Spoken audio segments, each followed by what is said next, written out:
নমস্কাৰ, আপোনালোক সকলোকে ভিডিঅ'টোলৈ পুনৰ স্বাগতম জনালোঁ। আজি মই এটা কণী ৰেচিপি লৈ আহিছোঁ, তাকে আপোনালোকলৈ আগবঢ়ালোঁ। আহকচোন চাওঁ। কণী ৰেচিপিটো বনাবলৈ মই কাঁহী এখনত পিঁয়াজ দুটা, বিলাহী এটা, কণী দুটা আৰু শুকান জলকীয়া 3টা লৈ ল'লোঁ।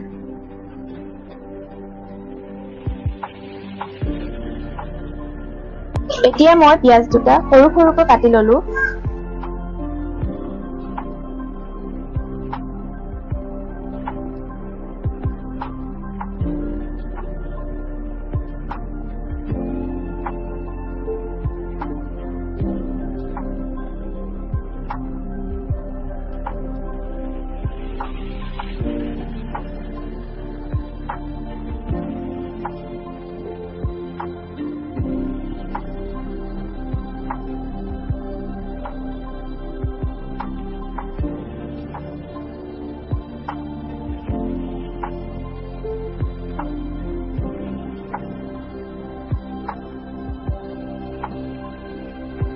পিঁয়াজকেইটা কাটি লোৱাৰ পিছত একেদৰে বিলাহী দুটাও কাটি ল'লোঁ।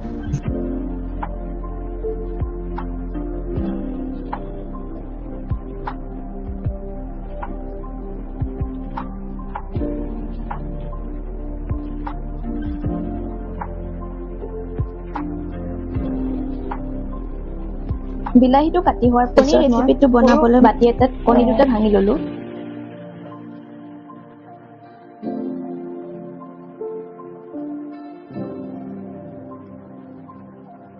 সৰিয়হৰ ৰেচিপিটো বনাবলৈ মই এটা কেৰাহীত জুই পাতি অলপ গৰম কৰি লৈছোঁ। তাতে মই সৰিয়হৰ তেল অলপ দিছোঁ। সৰিয়হৰ তেলখিনি যেতিয়া গৰম হৈছে, মই তাত 3টা শুকান জলকীয়া দি দিছোঁ।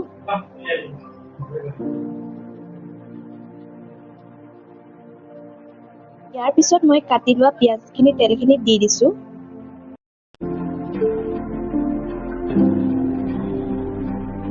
আৰু অলপ লৰাই দিছোঁ।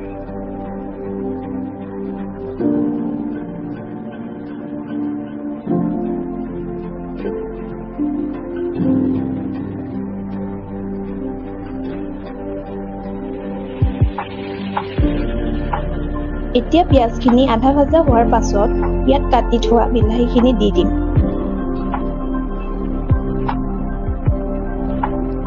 এতিয়া মই কম জুইতে পিঁয়াজ আৰু বিলাহীখিনি ভাজি ল'ম।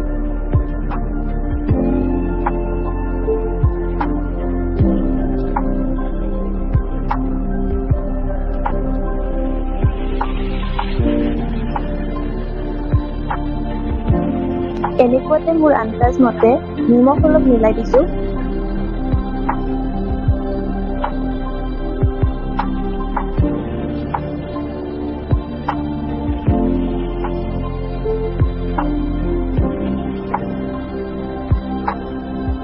এতিয়া এই বিলাহীখিনি মই কম জুইত ভাজি আছোঁ।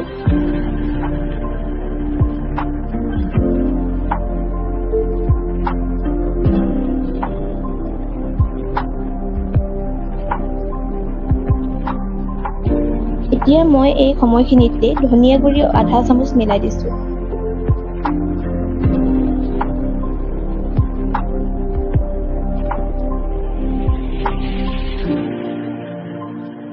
বিলাহীখিনি ভাজা প্ৰায় শেষ হৈ গৈছে।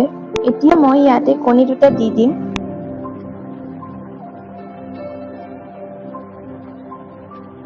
এতিয়া মই জুইৰ পৰা বহাই দিছোঁ হাই ফ্লেমত।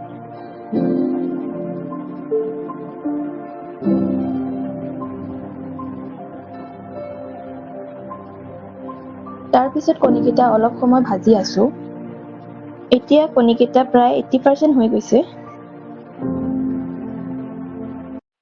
এতিয়া কণীকেইটা অলপ সময় হেতালিৰে লৰাই দিম।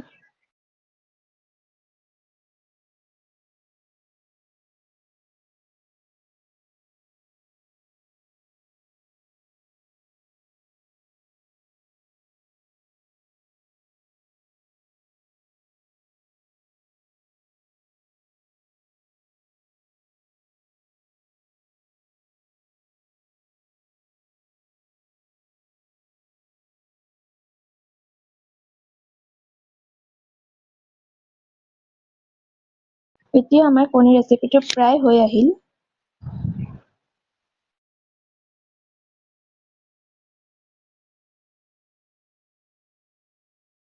এতিয়া আমাৰ কণী ৰেচিপিটো কমপ্লিট হৈ গ'ল। এতিয়া আমি জুইটো নুমাই দিম।